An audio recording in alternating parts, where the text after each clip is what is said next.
Dando continuidade, então, pessoal, nessa segunda parte, então vejam aí, ainda falando sobre a teologia do pacto ou aliancismo, todos os pactos redentores específicos sobre os quais lemos, volto a dizer, o abraâmico, o mosaico, o davídico, etc., são várias e progressivas expressões do pacto maior, que é o pacto da graça. Então, eles não dividem o aliancismo não divide em dispensações ou em alianças, como a aliança abraâmica, a aliança mosaica, a aliança davídica. Eles reconhecem essas alianças, porém são desdobramentos, são pactos redentores específicos sobre o pacto maior, ou seja, Deus querendo revelar a graça para Abraão, para Moisés, para Davi, e assim sucessivamente. Muito bem. Agora vejam aí, as igrejas reformadas, elas são aliancistas, tá? E vocês vão entender por quê. Então, as igrejas reformadas que usam esse sistema de pensamento tratam a teologia da aliança clássica não meramente como um ponto de doutrina ou como um dogma central, mas como a estrutura pela qual o texto bíblico se organiza, inclusive sua escatologia. Então aí você já vai entender então por que os reformados, que são as maiorias das igrejas presbiterianas, são reformadas. Algumas igrejas batistas também estão entrando na linha de igrejas reformadas, ou seja, são aquelas igrejas que pegam a teologia da reforma, que é uma boa teologia, ok? E definem doutrinariamente o seu pensamento teológico dentro daqueles pensamentos reformistas. Por isso, igrejas reformadas. Então, as presbiterianas geralmente são reformadas, algumas batistas também são reformadas. Inclusive as igrejas reformadas, eles têm uma confissão de fé, se você quiser pesquisar, você pode pesquisar, uma confissão de fé chamada Confissão de Fé de Westminster, ok? Então, são, acho que 176 artigos, ou artigos não, perguntas e respostas, né? Como um catecismo, em pergunta e resposta, que define a teologia deles. Então, quando você se torna um presbiteriano, eles já passam para vocês essa confissão de fé, que vai definir exatamente um, um crente reformado, tá? Com todo um pensamento teológico já definido. Eu acho que isso é bom, eu acho que isso é bom. Enquanto que as igrejas neopentecostais e as pentecostais não têm tanta preocupação nisso. Então, por exemplo, as igrejas pentecostais e neopentecostais, elas não definem, geralmente elas não definem uma confissão de fé. Por quê? Porque elas creem que há uma revelação do Espírito Santo para conduzir a igreja. Tudo bem, nós temos que respeitar os pensamentos, tá bom? É essa a ideia desse curso aqui. Então, as igrejas reformadas, elas são aliancistas, tá? Elas são aliancistas, portanto, já vai definir uma escatologia, como vocês vão ver. Continuando, agora vamos falar, então, dessa diferença entre o dispensacionalismo e o aliancismo, tá? Aí, já vou definir para vocês, usando o termo bíblico, a palavra dispensação. Então, eu estou usando aí uma biblioteca digital chamada Libronix. Ela foi comprada pela Logos. Então, se você quiser ter uma boa biblioteca digital, eu indico a Logos. Porém, ela é muito cara, mas você pode pesquisar que você vai encontrar outras. Então, a palavra dispensação aí, quando você clica sobre ela, que se você tem uma biblioteca digital, você vai ver que essa palavra, no grego, é a palavra oikonomia. Oikonomia. Daí é que surge a palavra, na língua portuguesa, economia. Quando você pensa em economia, você pensa em quê? Em administração. Então, é exatamente essa ideia. A dispensação de Deus no decorrer da história é uma forma de Deus administrar o seu relacionamento com o seu povo. Então, é ser um administrador, é ser alguém que vai estar administrando a casa, né? A economia, é administrar a casa, essa é a ideia.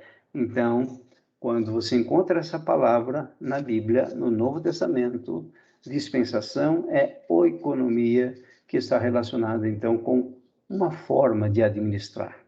Veja só, dispensação, dentro do dispensacionalismo, é um período de tempo em que o homem é provado com respeito à sua obediência e alguma revelação específica da vontade de Deus, ok?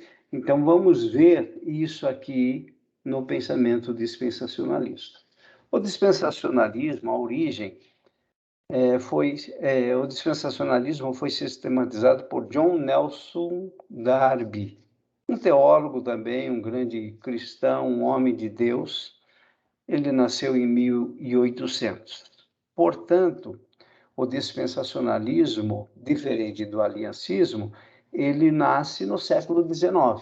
Então, 1800 a 1882, nós temos então aqui o século XIX. Logo, o dispensacionalismo ele está bem perto de nós, enquanto que o aliancismo nasceu lá no século XVI, ou seja, 16, 17, 18, 19, em torno de 3 a 4 séculos antes do dispensacionalismo, enquanto lá nasceu com Calvino, aqui o dispensacionalismo nasceu com John Nelson Darby. Ele foi considerado o pai do moderno dispensacionalismo e do futurismo. Por que o pai? Porque, na verdade, o dispensacionalismo, o pensamento dispensacionalista, ele vem um pouquinho antes. Se você começar a estudar, ele vem lá no século XVII para o século XVIII. Porém, ele foi sistematizado por John Nelson Darby, a partir do momento em que ele começa, então, a estudar e colocar de forma sistemática os estudos e os pensamentos dispensacionalistas. Muito bem. A teologia do arrebatamento pré-tribulacional, aquilo você já vai entendendo, porque um dispensacionalista é pré-tribulacionista, ou seja, crê no arrebatamento antes da grande tribulação. Então, a teologia do arrebatamento pré-tribulacional ou antes da grande tribulação foi popularizada extensivamente na década de 1830 por John Nelson Darby e os irmãos Plymouth. Então, o que significa dizer que, a partir do século XIX, o que se tratava de escatologia, o que estava em alta e continuou e continua em alta, é exatamente esse pensamento de que a igreja vai ser arrebatada antes da grande tribulação. E a maioria, e talvez 100% de nós que aqui estamos, fomos ensinados dentro dessa visão dispensacionalista. É por isso que a maioria de nós é pré-tribulacionista.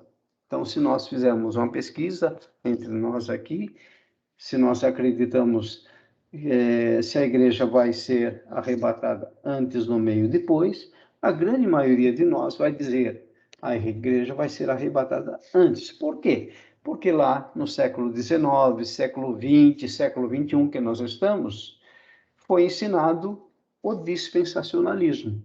Então, aquilo que nos é ensinado, nós pegamos como verdadeiro. É comum isso nas igrejas evangélicas brasileiras.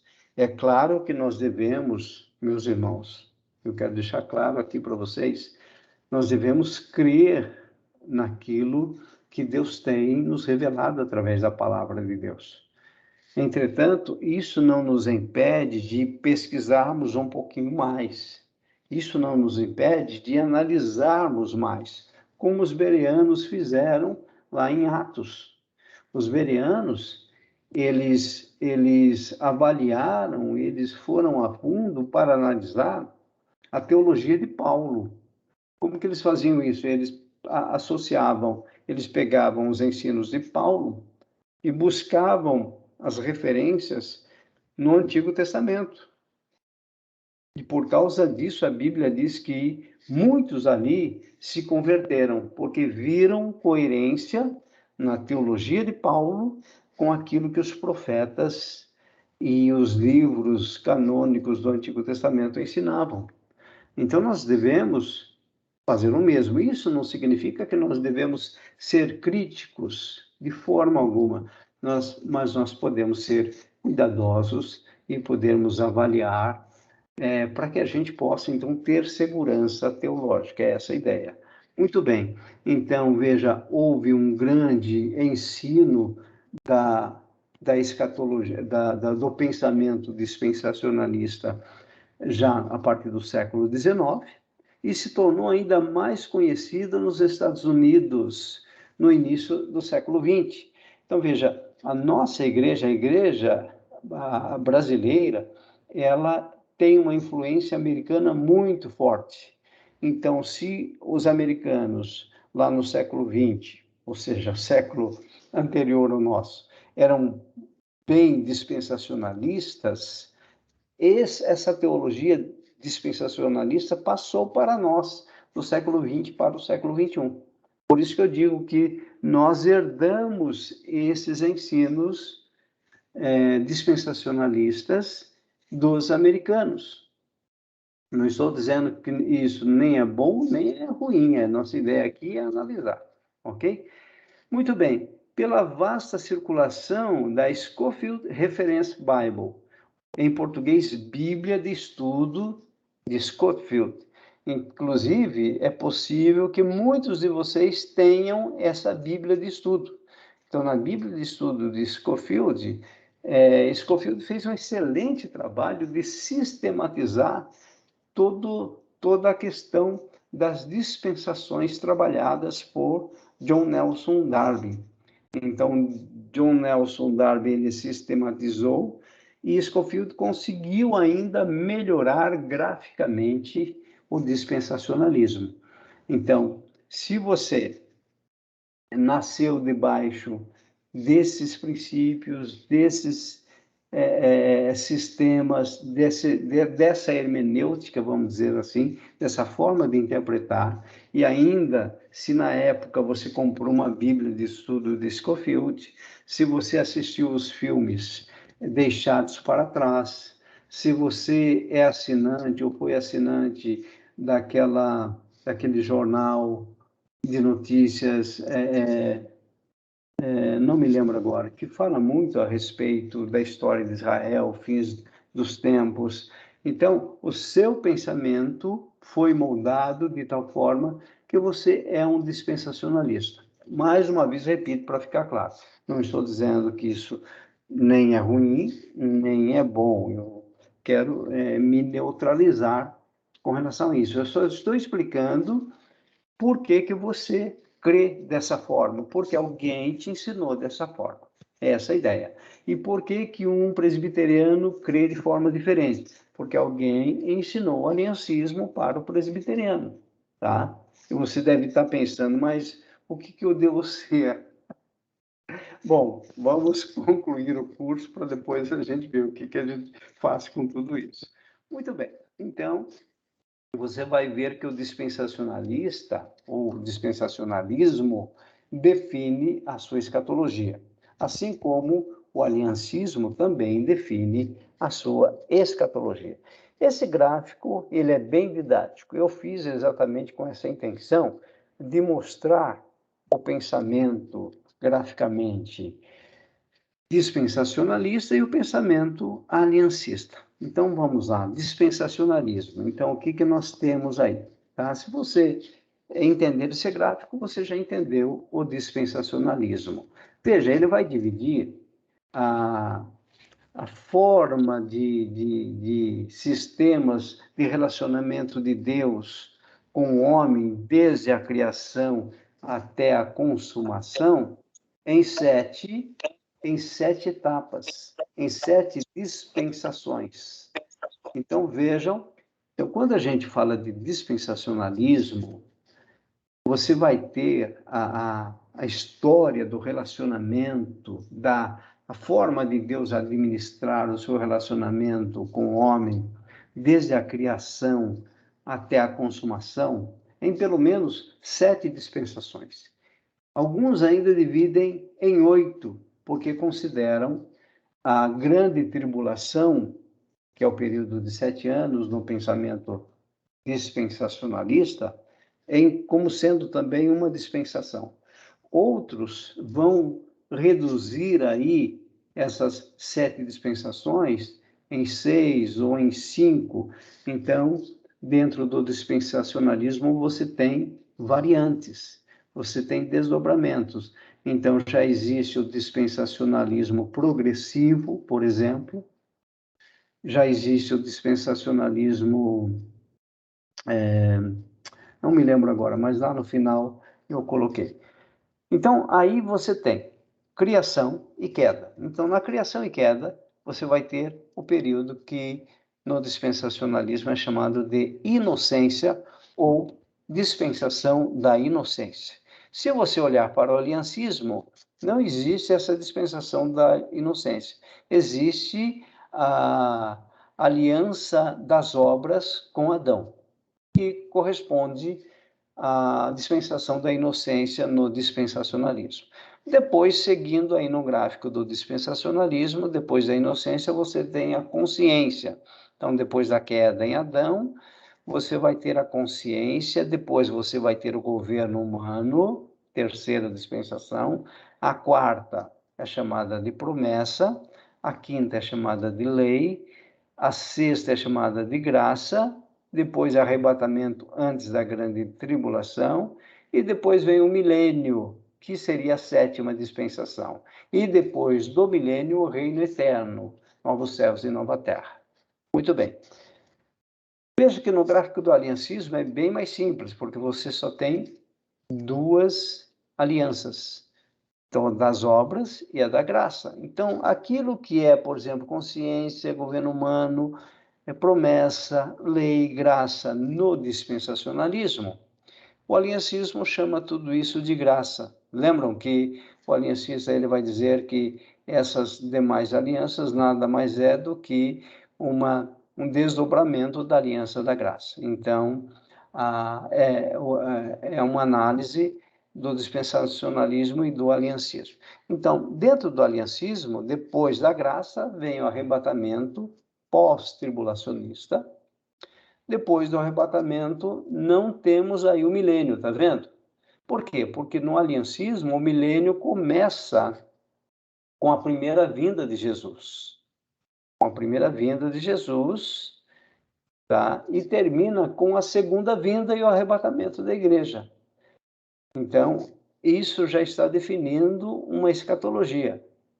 No dispensacionalismo, não. No dispensacionalismo, eles vão dizer que o arrebatamento, ou melhor, o milênio, ele vai iniciar depois do arrebatamento. Então, para o dispensacionalista, o milênio vai ser literal, depois da grande tribulação. Muito bem. No aliancismo, não. O aliancismo vai dizer que o milênio é não literal, teve início na primeira vinda de Jesus, ali em Atos, início da igreja, Atos 2, igreja de Jerusalém, ali inicia-se então o milênio, tá? E vai terminar com o arrebatamento da igreja, com a segunda vinda e o arrebatamento da igreja.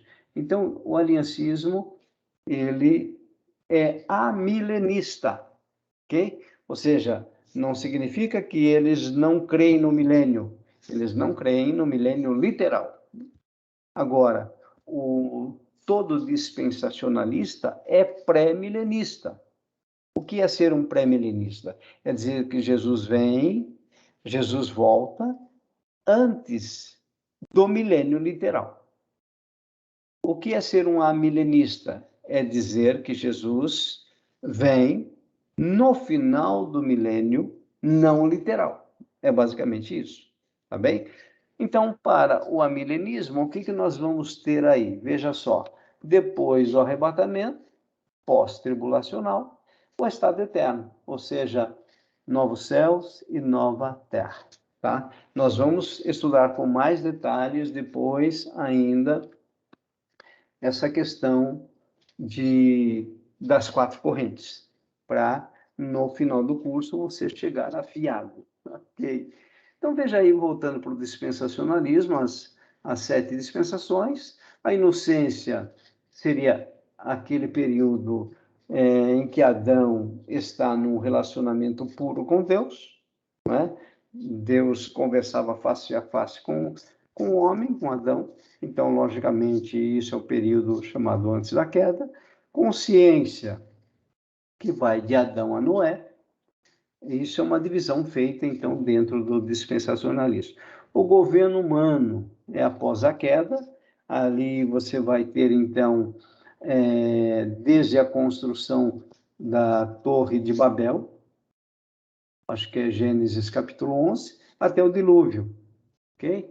Promessa de Abraão até Moisés, a lei que foi dada em Moisés e vai até Cristo, a graça do Pentecostes ao arrebatamento, e o milênio, então, aquele período literal de 1000 anos pós-arrebatamento, pós-arrebatamento não, o arrebatamento é pré-tribulacionista, depois vem a grande tribulação, aí a segunda vinda de Jesus com a igreja para reinar por 1000 anos literais. Muito bem, esse quadro eu não vou falar sobre ele, mas eu fiz questão de deixar aqui no slide para que em casa você possa analisar, porque ele detalha um pouco mais as dispensações. Tá? No curso de teologia eu trabalho melhor esse quadro. Aqui, por questão de tempo, nós não vamos detalhar. Muito bem, características principais do dispensacionalismo. Veja, o dispensacionalismo vê Deus estruturando o seu relacionamento com a humanidade através de vários estágios de revelação, que delimitam diferentes dispensações ou arranjos de administração. Então, voltando, inocência, consciência, governo humano, promessa, lei, graça e milênio, tá? Então, isso é um pensamento dispensacionalista, vendo Deus, então, estruturando esse seu relacionamento com a humanidade no decorrer do tempo. Muito bem, cada dispensação é um teste da humanidade para ser fiel à revelação particular naquele tempo. Tá? Então, é um teste que Deus aplica para a humanidade naquele período. Então, quem viveu na lei, por exemplo, não é? Na dispensação da lei, então, eles receberam a lei, deveriam cumprir a lei, esse seria o teste, tá? Cumpriu a lei, está aprovado, não cumpriu, está reprovado. Tá? Essa é a ideia, mais ou menos, do dispensacionalismo. 3. O dispensacionalismo sustenta uma interpretação literal da Escritura. Aqui é uma grande diferença também do aliancismo. Um dispensacionalismo vai analisar literalmente. Lembram das 70 semanas de Daniel? Na interpretação literal futurista? É um pensamento dispensacionalista. Por isso que eles entendem que a 70ª semana vai ficar para depois da era da igreja, lá no período da grande tribulação. Então, por quê? Porque está fazendo uma leitura com os óculos, vamos dizer assim, do dispensacionalismo. É uma leitura literal da Escritura. Isto não nega a existência de figuras de linguagem e linguagens não literais da Bíblia. Então, eles reconhecem que algumas leituras realmente são simbólicas, mas não todas. Mas antes significa que há um significado literal por detrás das passagens figuradas. Então, dentro do dispensacionalismo, eles sempre vão buscar por trás do simbolismo algo literal, ok? Já o aliancismo, eles entendem que, por exemplo, a linguagem apocalíptica, o gênero literário apocalíptico, que é o caso de Daniel, que é o caso de Apocalipse, são gêneros literários muito fortes, muito simbólicos, muito simbologistas. Por isso, a análise que eles fazem das passagens bíblicas, eles fazem uma análise pensando em simbologia. Por isso que uma interpretação simbólica das 70 semanas, eles não vão ler as 70 semanas como sendo 490 anos exatos, ok? Os aliancistas, quando leem Apocalipse capítulo 20, que fala que Satanás foi preso por 1000 anos, eles não entendem aquele 1000 anos como sendo literais. Isso é para você começar a compreender um aliancista. Você que é literalista, por ser um dispensacionalista, precisa entender o pensamento de um aliancista. É essa a ideia aqui desse curso. Então, a leitura dispensacionalista, que é literal, vai ler 1000 anos, em Apocalipse capítulo 20, como sendo 1000 anos literais. O aliancista vai colocar os óculos do aliancismo. Colocando os óculos do aliancismo, ele vai ler aquele 1000 anos como sendo literais. Ou seja, para eles, iniciando na primeira vinda de Jesus, início da igreja, e terminando com a segunda vinda de Jesus, quando irá arrebatar a sua igreja. Então, aí você vai vendo que a sistemática de interpretação define a sua teologia e define a sua escatologia. Muito bem. 4. O dispensacionalismo sustenta uma distinção entre Israel, até mesmo o Israel crente, veja só, e a igreja.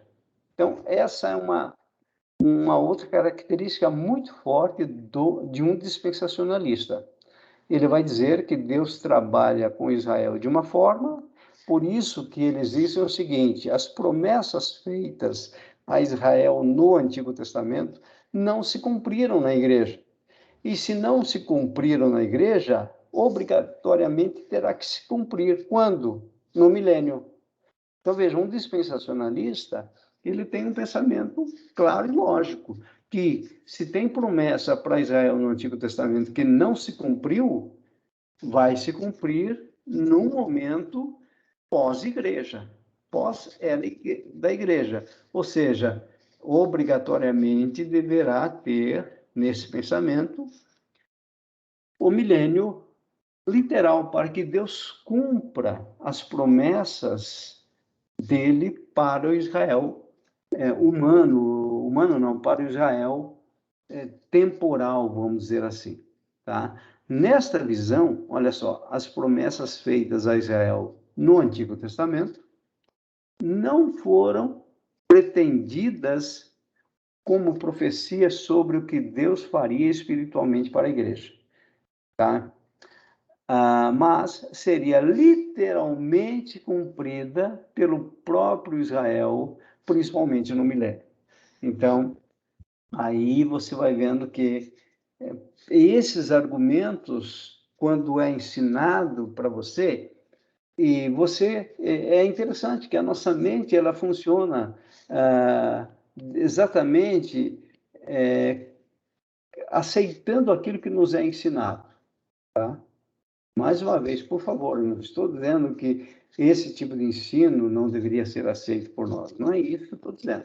Eu estou dizendo que a nossa mente tem a tendência de aceitar aquilo que nos está sendo ensinado. Por isso que, como professor, eu penso que nós devemos ensinar aquilo que tem de pensamento teológico, por exemplo.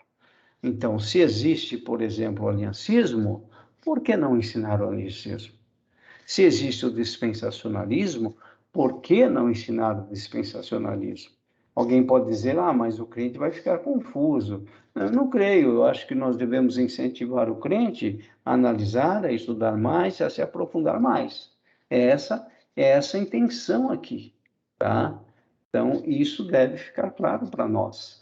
É a mesma coisa na escola, estudar, ensinar somente evolucionismo. Se nós ensinarmos na escola somente o evolucionismo, e essa vai ser a tendência daqui para frente, como serão os nossos filhos? Eles serão evolucionistas, é óbvio. Porém, se nós ensinarmos em contrapartida o criacionismo, mostrar a criação de Deus, como Deus criou o mundo, eles vão ter os óculos também do criacionismo. E aí nós, pai, podemos dizer, olha, a autoridade de ensino para nós é a palavra de Deus. Por isso, nós cremos no criacionismo. Essa é a ideia. Da mesma forma, nós podemos fazer aqui, tá? Não significa que nós vamos fechar a questão, mas significa que nós vamos estar estudando, porque senão nós vamos criar aí a nossa própria sistemática de interpretação. Não é essa a ideia. Muito bem, a teologia do pacto enfatiza que é somente um pacto da graça, como já vimos, e que todos os vários pactos redentores sobre os quais lemos na Escritura são simplesmente administrações diferentes neste único pacto. Muito bem, sistemas ou sistemáticas nas diversas igrejas evangélicas. Então, veja lá, teologia da aliança, que é o aliancismo. Reformados, presbiterianos e metodistas. Se bem que os metodistas fizeram uma adaptação, e aí você tem lá o aliancismo wesleyano, ok? Então, essas igrejas são aliancistas. Reformados, presbiterianos e metodistas. Nova teologia da aliança, tá? Que nós não vamos detalhar aqui, tá? São os batistas da Convenção Batista Brasileira, tá? Ok? Então, não vamos detalhar aqui, mas os batistas da Convenção, eles não são nem dispensacionalistas e nem aliancistas clássicos, mas eles têm uma nova teologia da aliança. Essa é a ideia. E o dispensacionalismo, que é a grande maioria, porque, como nós vimos, começou a ser ensinado no século XIX, entrou no século XX e continua fortemente sendo ensinado nos dias de hoje. Tá? Batistas regulares, batistas bíblicos, Assembleia de Deus, ADAI é a Assembleia de Deus, pentecostais e neopentecostais. Então, a grande maioria, eu classificaria aí talvez 90% do público brasileiro, do público evangélico brasileiro, 90% é dispensacionalista. Muito bem. E para finalizar aqui, então, as principais sistemáticas. Então, nós temos dois extremos. No extremo aqui da esquerda, em vermelho, temos o aliancismo, que nasce no século XVI com João Calvino, e lá na extrema direita nós temos o dispensacionalismo, que nasceu no século XIX com John Nelson Darby. E eu disse que no meio deles nós teríamos o quê? Nós teríamos variáveis, variantes. Então, por exemplo, aqueles que são aliancistas, porém não estão totalmente em linha de pensamento aliancista, aí nasceu a teologia da nova aliança, tá? Que modifica um pouco o aliancismo, essa é a ideia. E tem ainda, em amarelo aí, os aliancistas progressivos. Então, nós temos aliancismo, teologia da nova aliança e aliancismo progressivo. Agora, voltando aqui, do dispensacionalismo, nós temos, então, o dispensacionalismo clássico, que foi esse que divide em 7 dispensações. Depois, o dispensacionalismo revisado, foi esse que eu não lembrei naquele momento, o revisado. Por que existe o revisado? Porque eles são dispensacionalistas, mas eles não concordam 100% com o dispensacionalismo clássico, entendem? E tem ainda os dispensacionalistas progressivos. Então, vejam que nós podemos, inclusive, criar um sistema nosso. Por que acontece isso? Porque nós somos humanos. Deus tem a sua revelação de Gênesis a Apocalipse, nós sabemos. Entretanto, os homens, os teólogos, tentam sistematizar para explicar melhor. Então, por favor, não vejam esses sistemas como teologia humana para complicar. Não, vejam isso com os olhos de que nós tivemos homens de Deus que buscaram de uma forma didática, de uma forma sistemática, explicar o relacionamento de Deus com o homem, desde a criação até a consumação. É isso, então, que resume, na verdade, essas sistemáticas. E, para concluir, o aliancismo é um sistema de interpretação que considera apenas 3 alianças de Deus com o homem: a aliança das obras, em Adão, a aliança da graça em Cristo para a igreja e a redenção, que envolve a Trindade. Já o dispensacionalismo considera pelo menos 7 dispensações: inocência, consciência, governo humano, promessa, lei, graça e milênio. Assim finalizamos mais uma aula.